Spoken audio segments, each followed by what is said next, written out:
you. All right, thanks. All right, so this is the August 11th Transit Technical Advisory Committee. Thank you all for joining.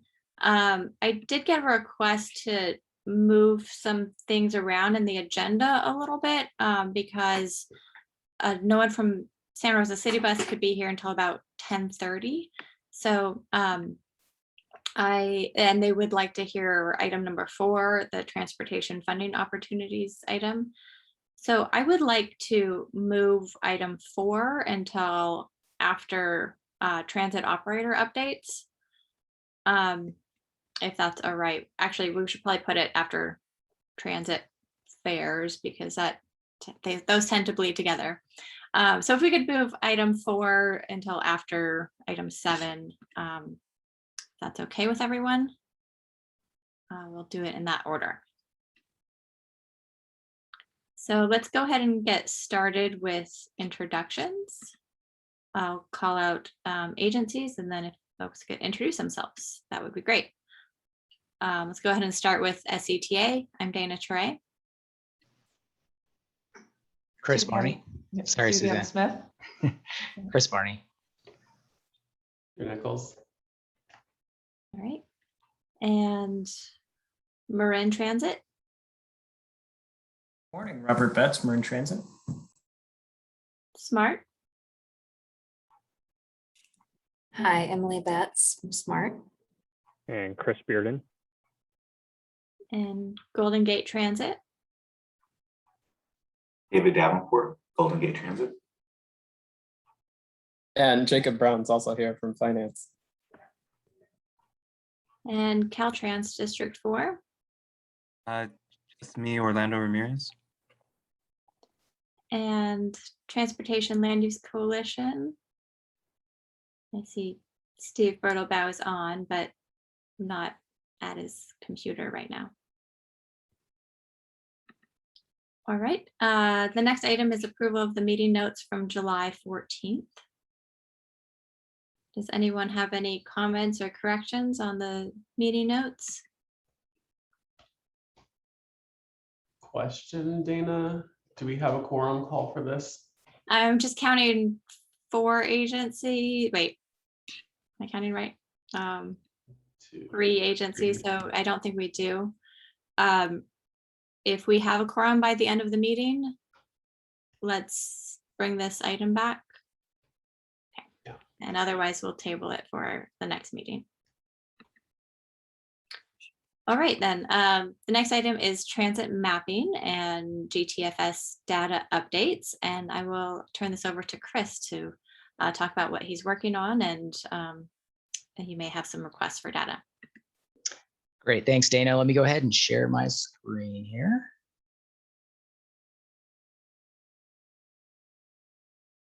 All right, so this may look familiar to a number of you. A few years ago, I put together a web map that aggregates and kind of gathers all of the information being pushed out via GTFS, or the General Transit Feed Specification Data feeds.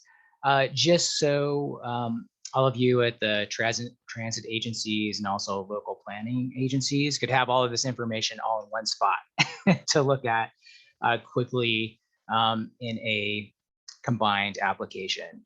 So upon looking at that earlier this year, the data was somewhat out of date. The last time we updated this was back in 2017. So this spring, or actually this last month, I actually updated it with the most recent GTFS data. So there's a link in the agenda packet to this web map, and I just wanted to go ahead and do a quick walkthrough to show you all what's included in the map and get any feedback, and if there's anything else that would be useful to have on here. But if any of you have used a online web map, the format is probably relatively familiar. So as you can see, you can pan around, zoom in and out. You can actually search for different addresses. That's actually finding your own location. And you can type in an address up here. So you could look up the old SCTA office here.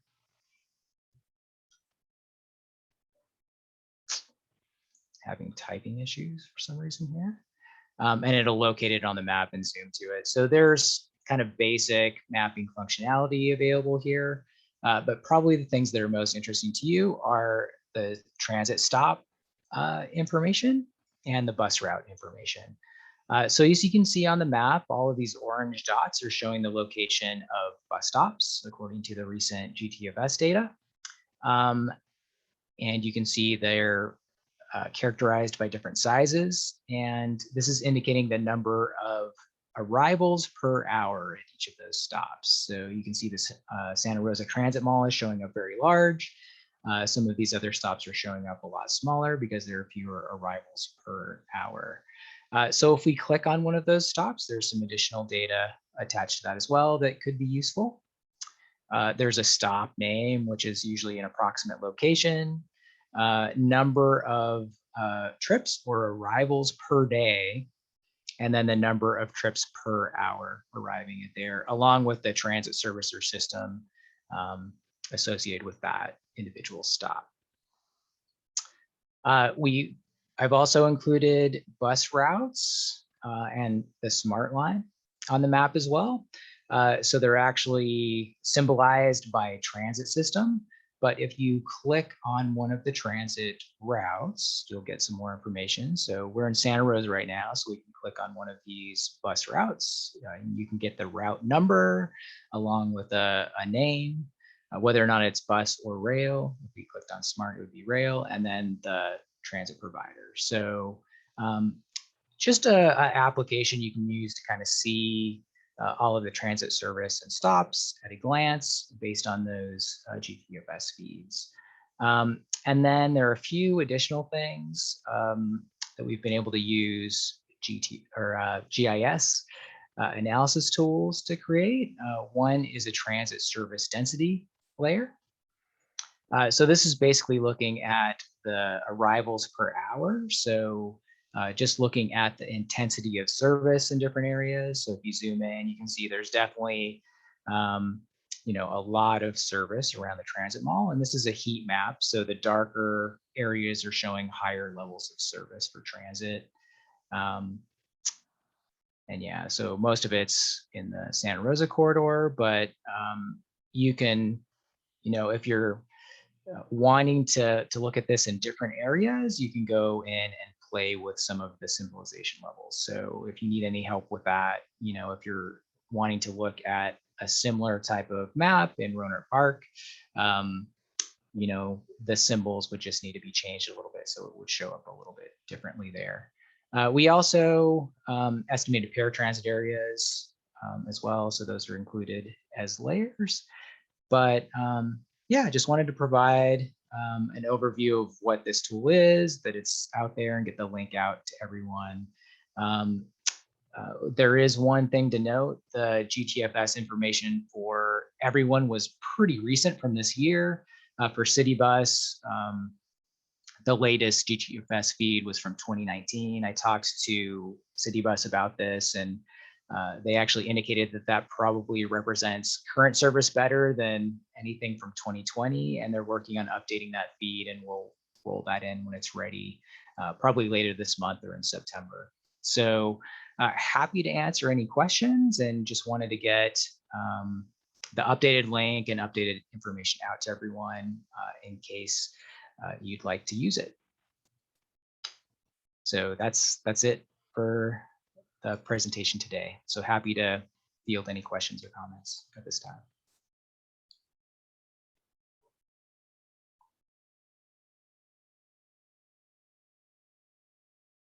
I see a question from our Steve Bertlebaugh has his hand up.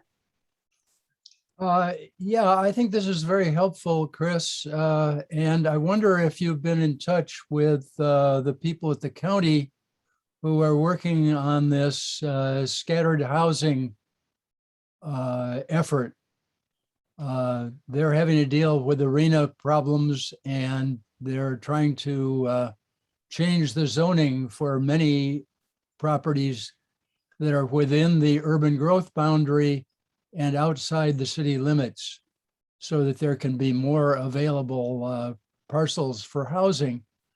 And we're concerned that many of those parcels will not have very good bus service. So I think this could be a very useful tool to be used in that conversation. Oh yeah, thanks for that comment, Steve. And I do know that folks over at Permit Sonoma have used this in the past. Sonoma County Transit staff earlier this year actually shared the link to this map to some staff at Permit Sonoma. So I know it is being used there, and we can go ahead and make this available to the planners as well. So, good. Yeah. And this is available to the public. Yeah, we're not hosting it on our website. It's not widely publicized, but it's a open map. It's all coming in from public GTFS data feeds. So it's just one way of looking at that. The link is open to the public as well. And where do I find the link? It's actually there's a link to the map in the agenda packet under this item. Okay. Yeah, so if you click on that, it'll take you right to this map. All right. Yeah, But- and I can go ahead and drop that into the chat. Oh, there we go. Drew already dropped it into the chat. So go ahead and just save that link. Good. Thank you. Yep.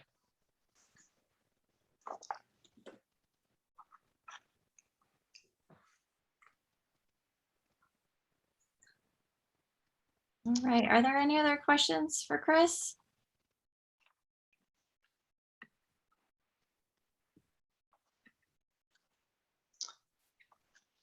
I'm going to stop sharing my screen. Okay, Yeah. thank you so much, Chris. Yep. All right, well then let's move on to, for those of you who just joined, we're pushing item 4 down the list until after 7. So let's move on to item number 5, which is the Blue Ribbon Transit Recovery Task Force. And as I'm sure you all know, the task force wrapped up in July and approved 27 near-term actions to be taken for the public transit network. And so I am actually just going to open it up if anybody has any more specific topics related to this that they would like to discuss or comment on, including next steps in working with the region on this effort. Well, I don't know if this is exactly Blue Ribbon Task Force. Frankly, the commission action and Blue Ribbon Task Force actions have blurred a bit in my brain, but the commission did act to allocate $750,000 to SCTA for the transit integration work. So that official action, which was basically a recommendation of Blue Ribbon Task Force, took place. So that was good news. And I think I don't know, the last Blue Ribbon Task Force it was the last Blue Ribbon Task Force meeting, and they seem to be wrapping everything up. I don't know. Suzanne, when will that 750,000 be available? Good question. And I held off pestering MTC staff until they had the ARP stuff nailed down. And so now I need to follow up. Okay. But I'm hoping pretty readily. The theory was they would just augment our agreement that we have with them because we have a master agreement. So it shouldn't be a complex process, but shouldn't be and won't be, or two different things. But I'm going to follow up with Teresa Ramel. Okay, so we can give the next future transit committee an update on Yes. that. Yeah. Okay. Good.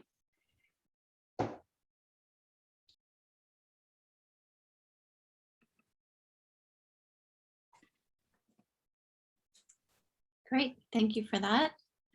I know there's a number of subcommittees that are related to Blue Urban Transit Task Force that a lot of you have been involved in.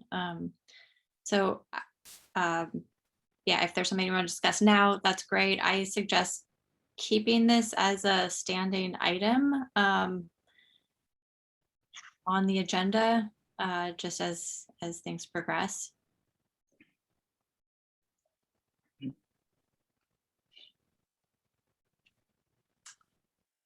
All right, so are there any other discussion on this item, or should we move on to updates? All right, hearing none. All right, let's go into transit operator updates. And let's start with Golden Gate Transit. Good morning. Let's see. Not too much new to report since our last meeting. We have minor service changes starting on September 12th. That will include the expansion of Route 101 to every 30 minutes during weekday peak periods, like it used to run pre-pandemic. Other than that, I'm still waiting to resolve a handful of issues in the city of Petaluma, but I don't see Jared on here, so I'll follow up with him separately. In terms of ridership, excuse me, it's plateaued.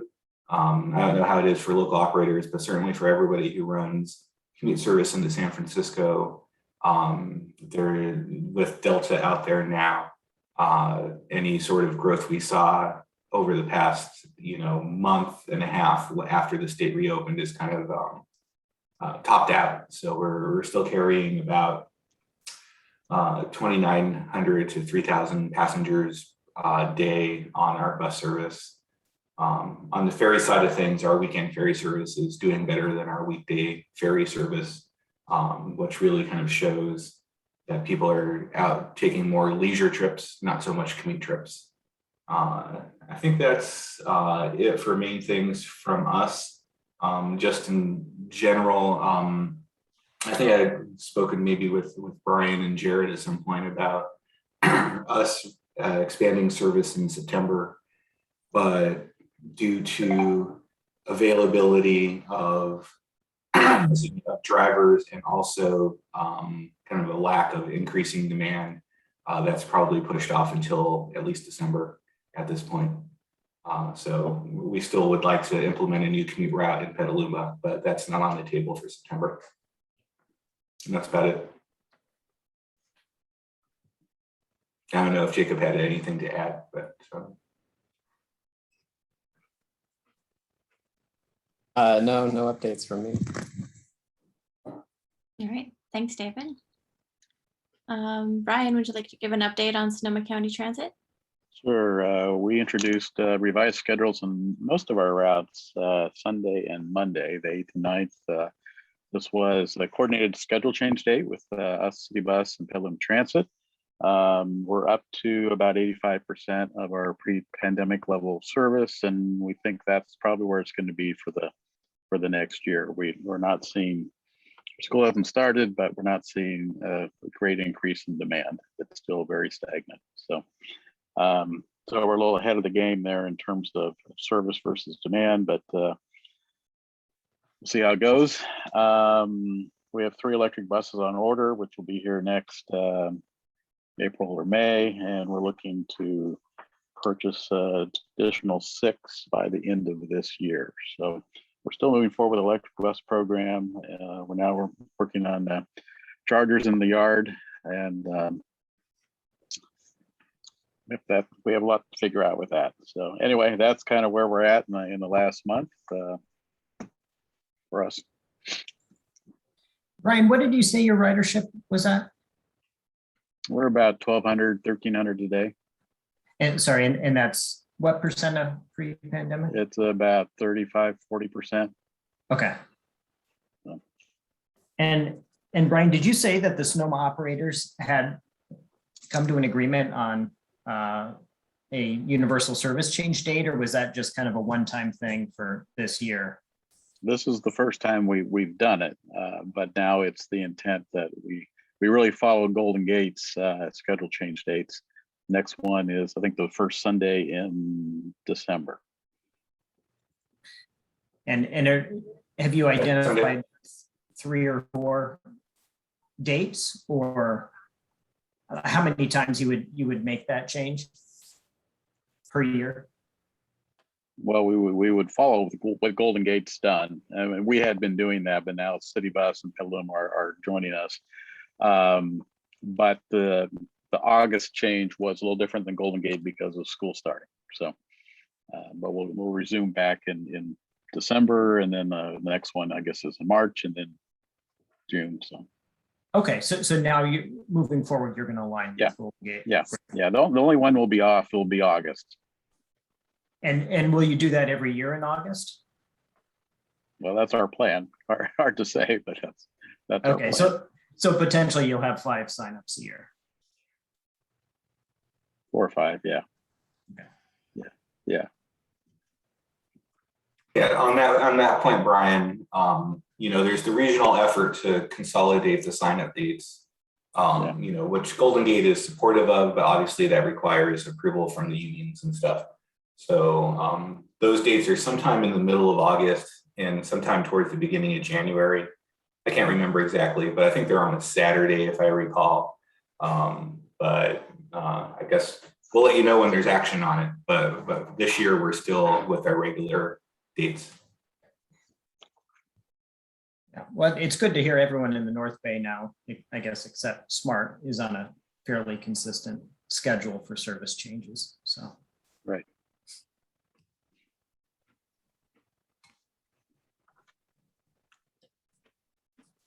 All right, thanks. Robert, would you like to go next with an update from Marin Transit? Sure. So we've been really focused on schools. We are starting our first school routes next week, but we've had to go through a lot of changes because all of our high schools changed their bell times due to the new California state legislation. So that was a big effort for us. We also went through and we renumbered all of our supplemental routes to be 600 series routes, and that was primarily at the request of Golden Gate. Golden Gate is looking to move all their route numberings into the 100 series, and all of our supplemental routes were 100 series routes. So to minimize confusion between riders, we've now transitioned everything to a 600 series route for our supplemental routes. We chose 600 because there are 4 other operators in the region that use 600 for their supplemental routes. And it was somewhat of an effort to try and come up with a consistent regional numbering scheme. But anyway, that's been a big lift for the team and communicating out to the schools all the changes. Otherwise, we're renegotiating and out to bid right now for 2 of our 4 contracts. We're having a workshop with our board in August to start to educate our board a little bit on some of the potential impacts of those new agreements. We are seeing costs go up across the board. And so that presents a lot of challenges for us financially. I just pulled our ridership projections and current ridership for that board workshop. We are now at 60% pre-pandemic levels in terms of ridership on the fixed route program and 40% of pre-pandemic on the demand response programs. We have really seen kind of the similar plateau over the last 2 months, largely because schools got out and we're entering into a summer condition. We did see some growth. We reintroduced our Muirwood shuttle program in June. And we're only running about half of our normal service on Muirwoods, but we do see that program selling out consistently every weekend. So if we had more supply to put out, more drivers to put out, we'd probably be running a little bit more on that program, but it's not our high priority right now with everything else going on. We have 4 electric buses arriving in November. We're actually doing a bid opening today for our infrastructure charging project at our Novato facility. So we're doing the PG&E Ready, Smart Ready program. Their program to bring the power out to that program or to that site. So we'll be moving forward with that hopefully in the next couple months so we can charge the buses when they arrive. Our board last month did approve a number of fair promotional pilot programs. We're running a program. We've always offered free transit service to our students on the free and reduced program here in Marin County. And we typically have about 2,500 students countywide that get a free pass that's available on all of our fixed route transit services year round. Our board is now extending that to family members through distribution of up to 3 free monthly passes. So as part of that distribution out to the students, we're including 3 monthly passes. We're going to be tracking usage of those passes as a way to kind of target those families and help support mobility for the whole household. We're also offering or next summer, we'll offer free rides for youth. So we'll be piloting that for the approximately 10-week period over the summer. And we are going to do a 3-month pilot for free senior and ADA rides. And I believe that's going to start in October. So 3 kind of bite-sized pilot programs to test free fares. Our board was really pushing us to do free fares across the board, and this was kind of where we landed. So we'll be rolling those out in FY22. I think that's it for me. Thanks, Robert. All right, let's hear from Smart next. Okay, I don't have a lot. Ridership sort of continues to trickle upward, but we're not seeing the same increases. Hopefully once school starts again, we'll see. We're at about, July was at 40% of pre-pandemic levels. It's like questions being asked. That's where we are.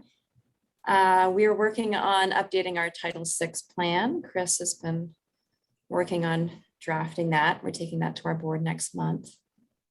And we signed up for the FTA Sustainable Transit Challenge, and I wanted to check in with this group and see if other transit agencies are also signing up for that, and if that's something that we should talk about over the next year. So just wanted to throw that out there. That's all I have.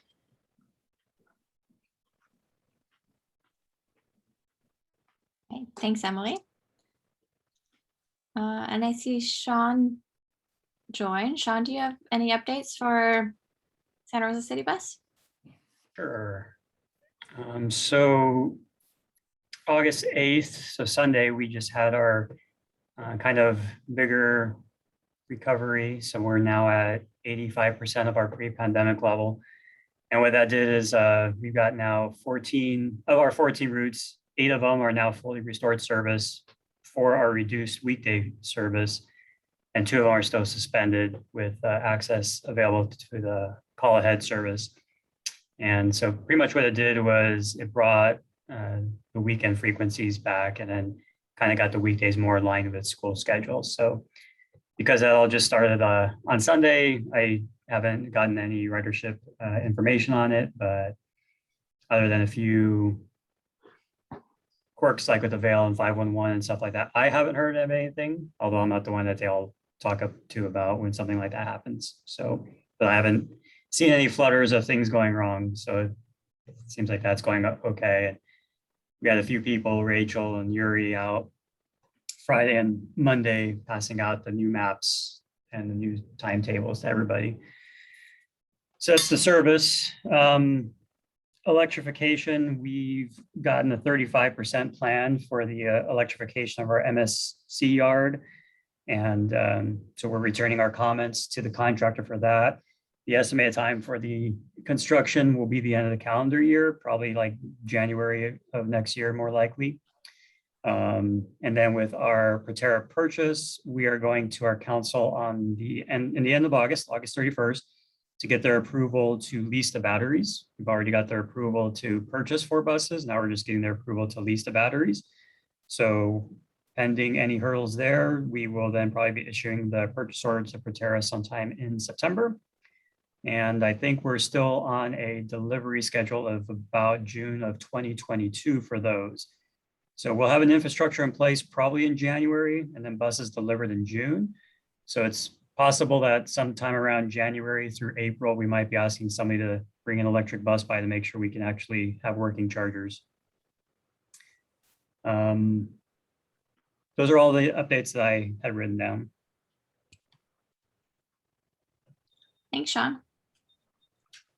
All right, does anybody have any updates or things to note on transit fares or Clipper Start? I imagine there will be more from City Bus as school starts and the fare-free program for students picks up, but does anyone have anything else they'd like to bring up? I was just curious, such minimal money on our end so far, but has anybody received reimbursements yet from MTC with the START program? You got $49. Did they actually send you a check? They did send a check. Okay. We had to bill them, and they sent us a check, so that cost way more than $49. Ours is going to be about $5. I think we spent about 20 times the amount and just trying to figure out how to get the bill to them. Yeah. We may have been accumulating for a while then, I don't know.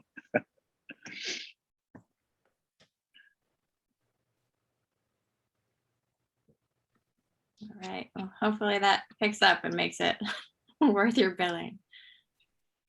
All right, so let's go ahead and move into the transit funding opportunities. I am going to share my screen.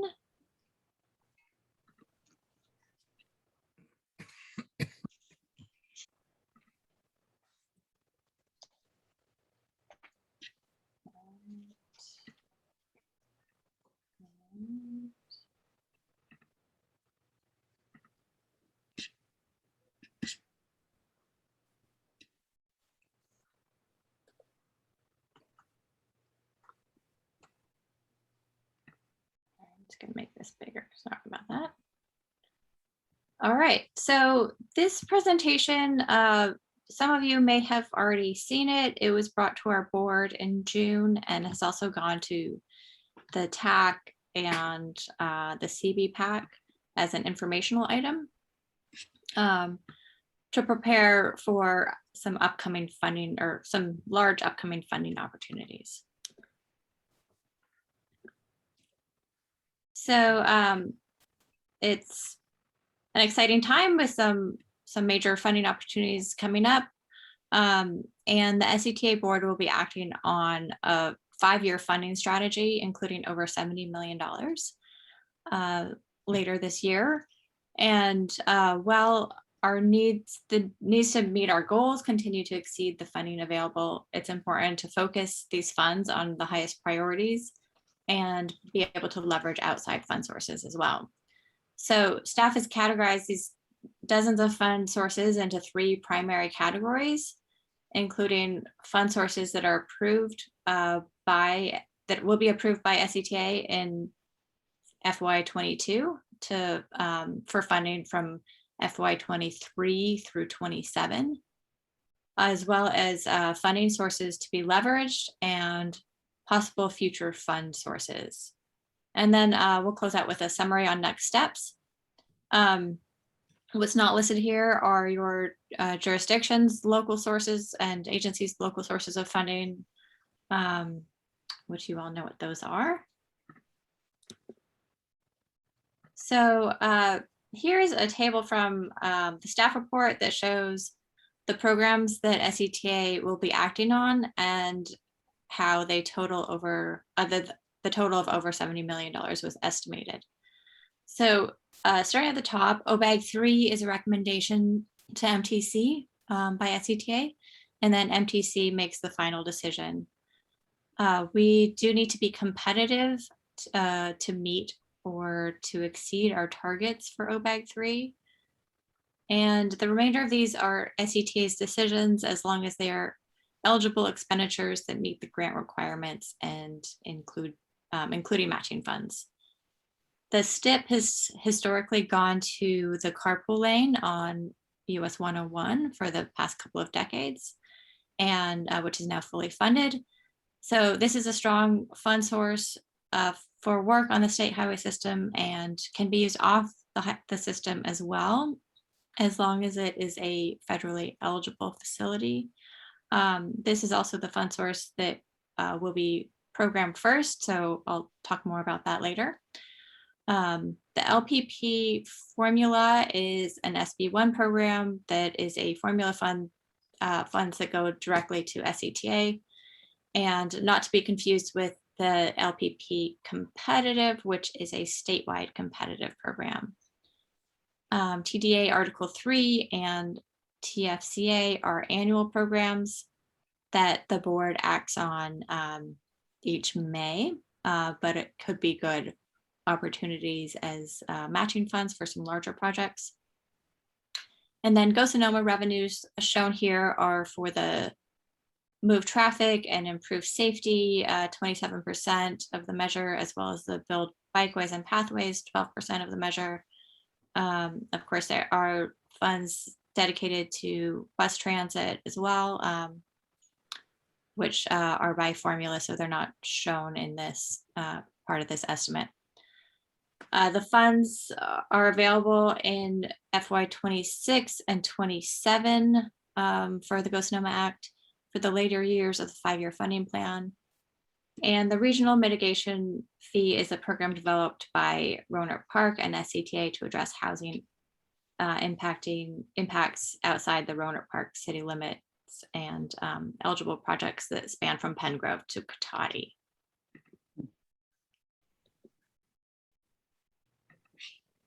So on fund sources to be leveraged, grantors like to be the last dollar and deliver construction. Some jurisdictions are ready to compete for these funds, and others may need funding to get ready for them.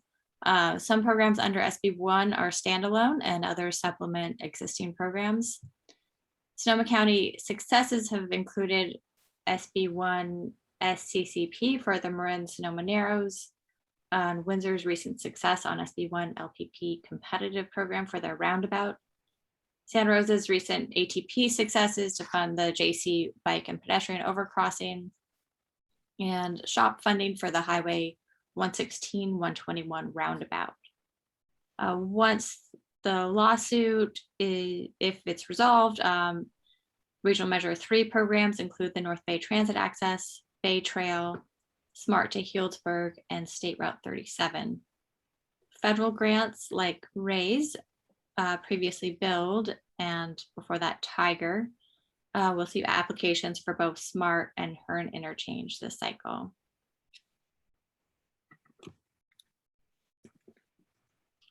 So possible future fund sources, Safe and Seamless Quick Strike is the most recent example of this. It was composed of STP and SCP Bump and the CRISA relief funds. And future examples may include American Jobs Plan, Surface Transportation Reauthorization, state budget ATP increases, tribal funds if revenue returns to pre-pandemic levels, and others would likely present themselves as well.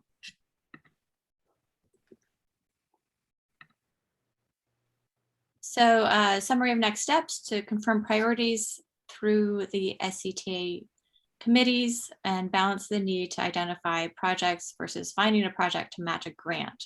That's really kind of the strategy that we're looking at right now. Our board will consider a SHOP request letter to Caltrans in July. Sorry, this is old language, that's happened. And SCTA, of course, will support competitive grant applications and return to the board with a with the this call for projects that has gone out. So just moving back to this table that we shared earlier, with the fund sources for approval by SCTA. The STIP recommendation is due to the CTC in spring of 2022.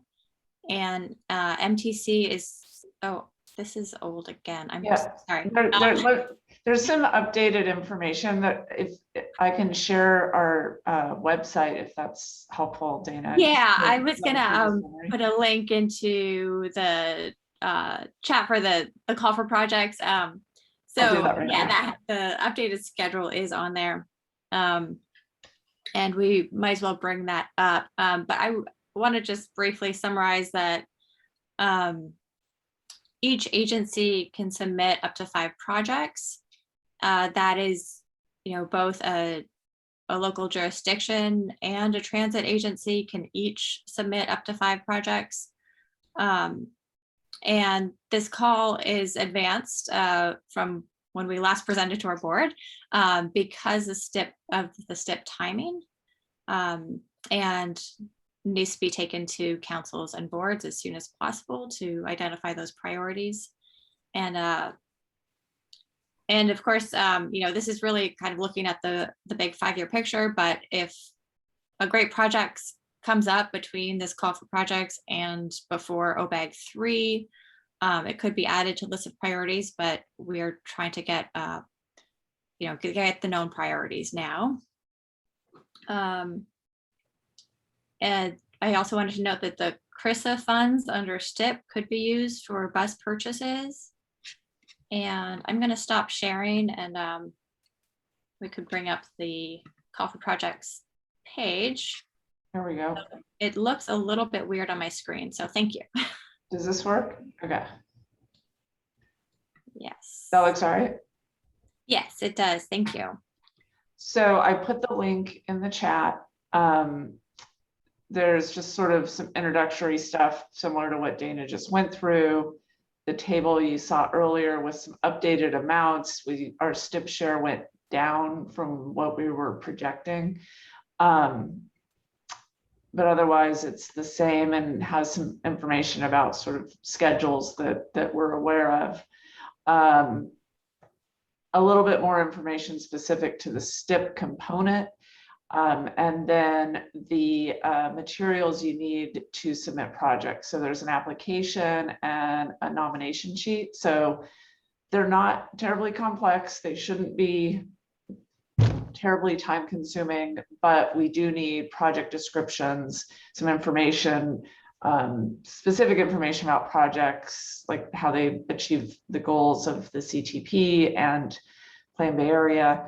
And then the funding sheet is the spreadsheet that's can be found here. Here is the schedule. So I would just note this in particular, completed applications are due September 16th.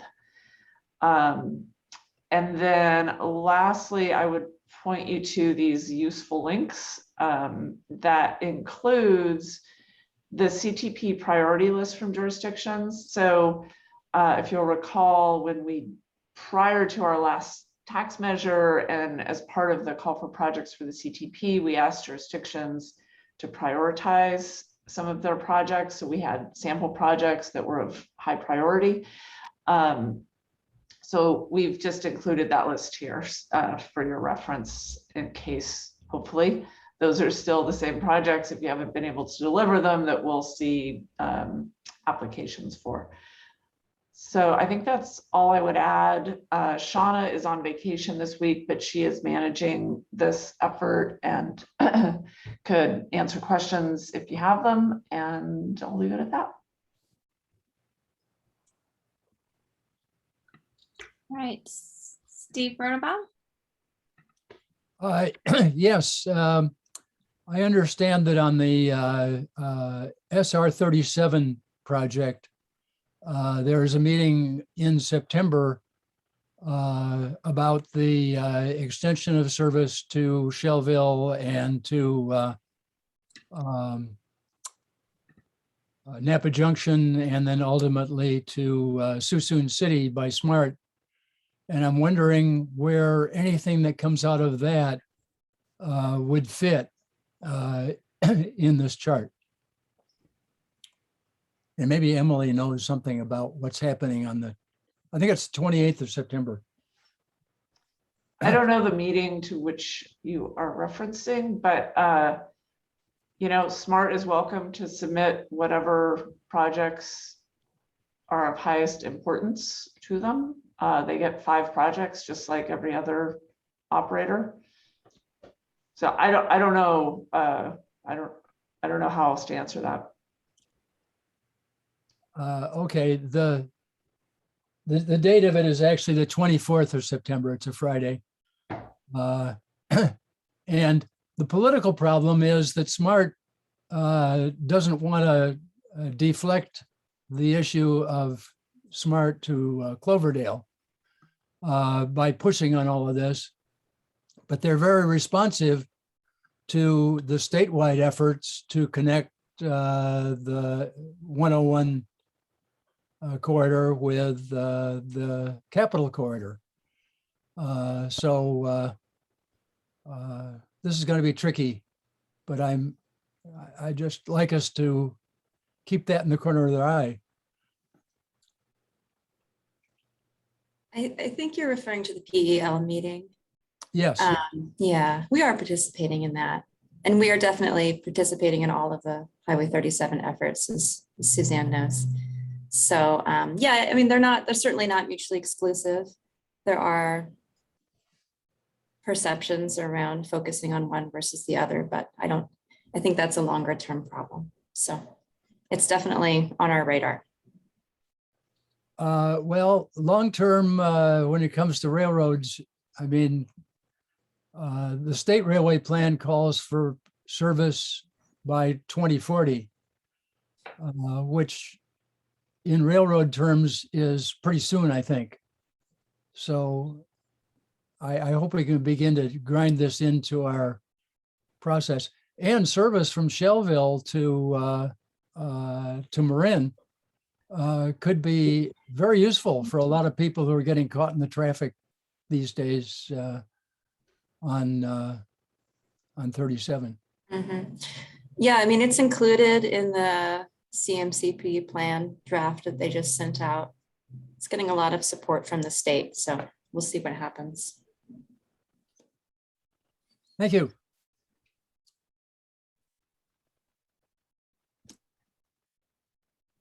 Thank you. All right. Does anybody have any other questions about the call for projects? Sean? Something that Rachel had asked about, and then I think you kind of covered it, but I wasn't sure for all the funding sources. So like you had mentioned for like Go Sonoma, transit money is already in their formula, so that's not included in the table funding, that $20 million. Is that the same though for like TFCA, or would we need to submit, like we've used TFCA for operation funding and just most recently electric bus purchase.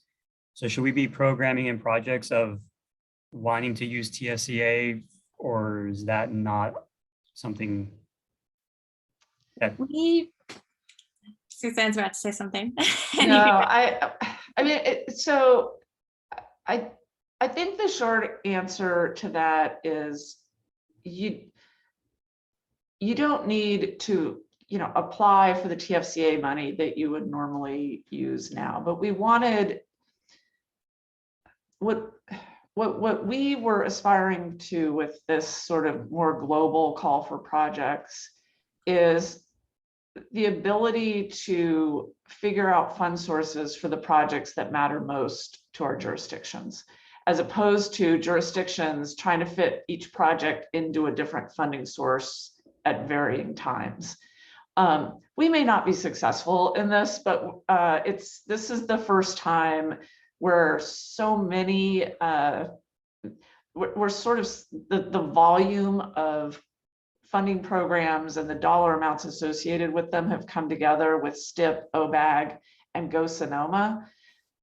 But we wanted to include TDA and TFCA to sort of remind people that if you're doing an OBAG project that is a bikeway, TDA 3 might be a good match for that. So like, let's talk about what that project is and figure out how much TDA you're going to have in the next 3 years and how much you need from OBAG. On the transit side and TFCA, same thing, kind of. Like, I know that often the transit operators use the TFCA money for this sort of the same thing every year. So I wouldn't want you to sort of waste one of your 5 projects telling us that. But if you want if you want to do an electric bus purchase and you want X number of buses and you want to, you know, tell us that, and then we will talk about, okay, maybe the STIP plus TFCA over 5 years gets you to that number of buses. So does that make sense? Is that helpful? Yeah, I don't know if I'll be able to translate it to Rachel correctly. She may bring it up again, but. I mean, I guess I would, and I'm happy to talk to Rachel about it separately if that's helpful, but I guess we want to hear from you, given these funding sources that are out in the world, what would you like to spend money on?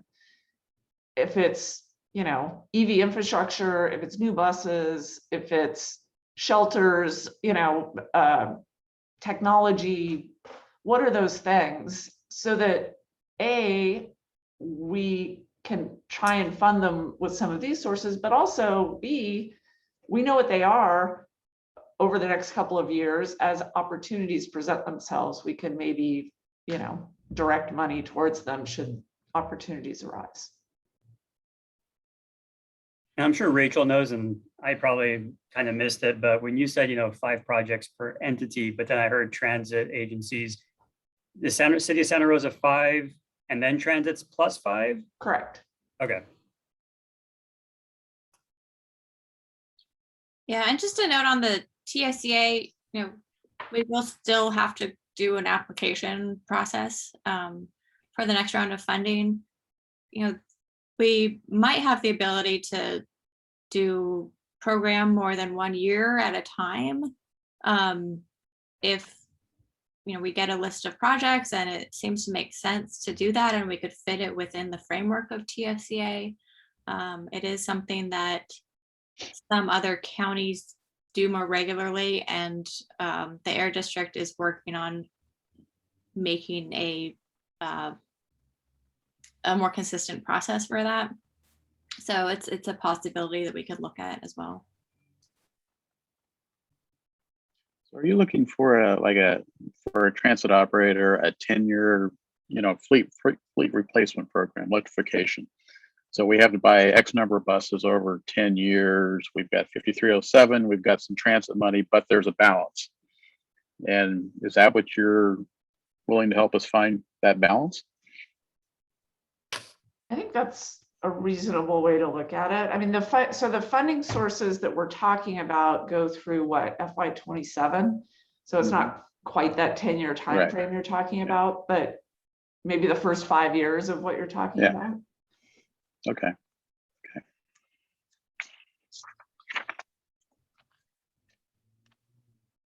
Actually, I like that. The more I'm thinking about it. So if you know you're going to use a certain amount of 5307 or whichever source it might be, to then show, you know, here's what we want to do, here's what we've got, here's the shortfall. If we don't get that shortfall, we only get 50% of the buses or whatever, you know, whatever that math is. I think that's a helpful way for us to understand it. These are due to, you guys know when? September 16th. Okay. Our board needs to act on the STIP funding in October. So that's the thing that's driving the schedule in terms of the call for projects. OBAG isn't, you know, the third cycle of One Bay Area grants isn't going to happen until next year. At this point, it seems like they keep putting it off. So there will be more time for refinement and as Dana said, like TFCA, OBAG, they're going to require their own applications, but at least we will have the pool of projects from which to draw when those calls are made. Okay. Okay, good, thanks.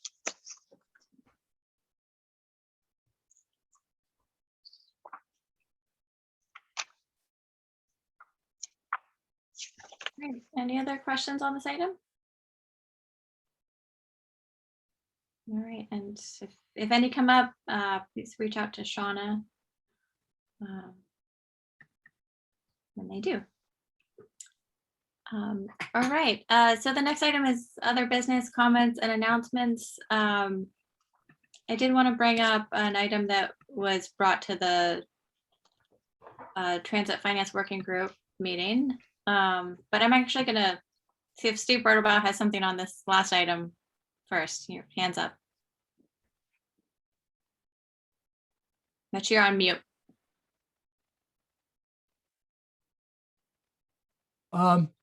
This probably relates mostly to the county bus operation, but I wonder what's happening out at the airport. I understand there's a great shortage of rental cars these days, and it may be that a shuttle service around the airport to get visitors to their hotels and so forth might be a good thing to have, and whether there's been any thought of increasing the service around the airport and between the airport and SMART to deal with those kinds of issues. No, I think what I've heard about the rental car shortage, which it's in recovery, so the cars are back or coming back. So hopefully it's just a temporary situation, but we'd have no plans for additional service out at the airport. We have Route 62 that goes from downtown to the airport to the Windsor Depot that runs all day on weekdays.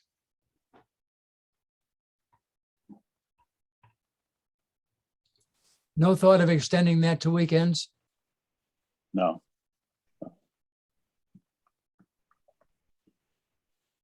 Might be good to think of that because that's when the tourists arrive at the airport. Okay.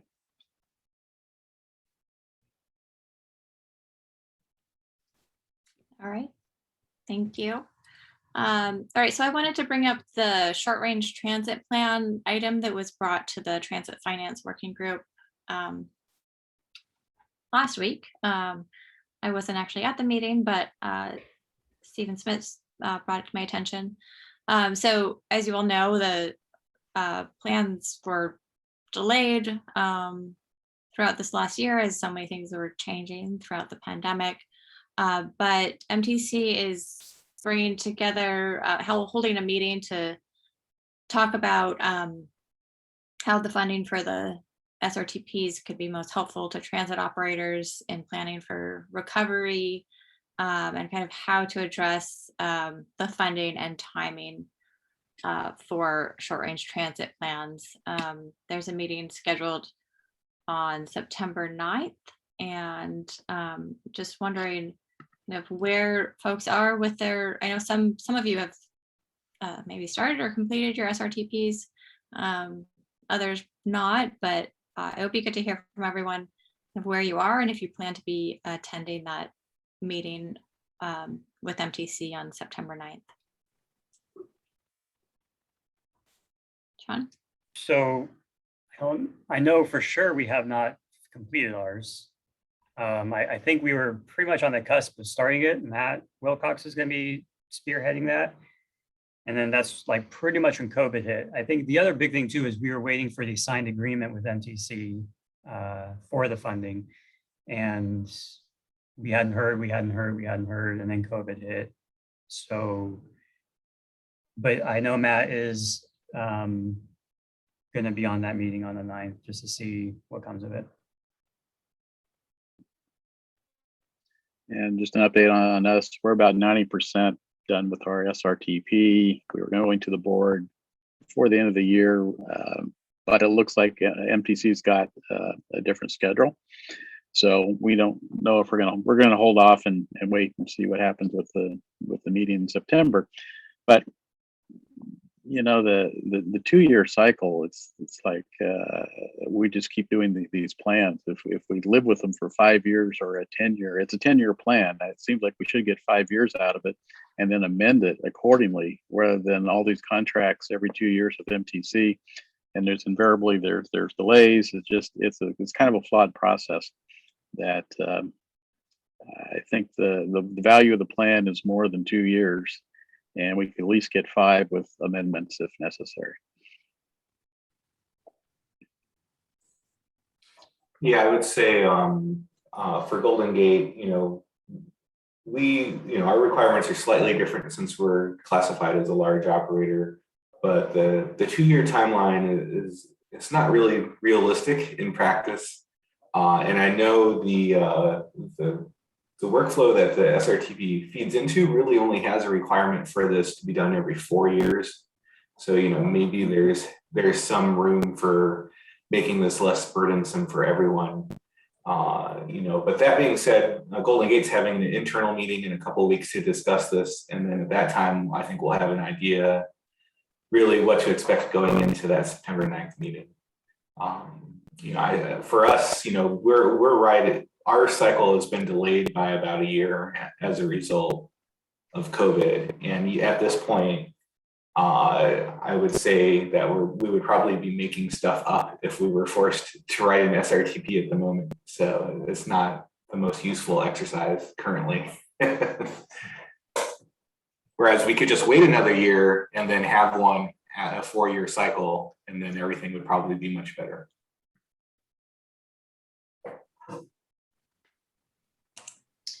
So for SMART, we're almost finished with ours. We are going to be participating in the meeting just to see what's going on, but we're still planning on taking it to the board.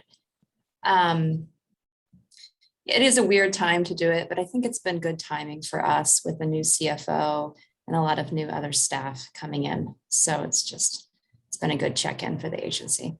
So that's our status.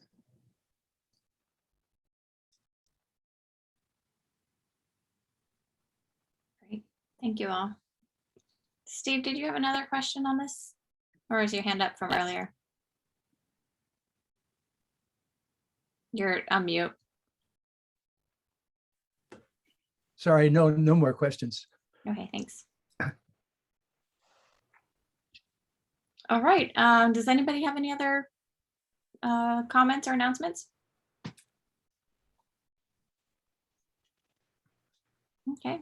Thank you so much for your time, and we will see you online soon.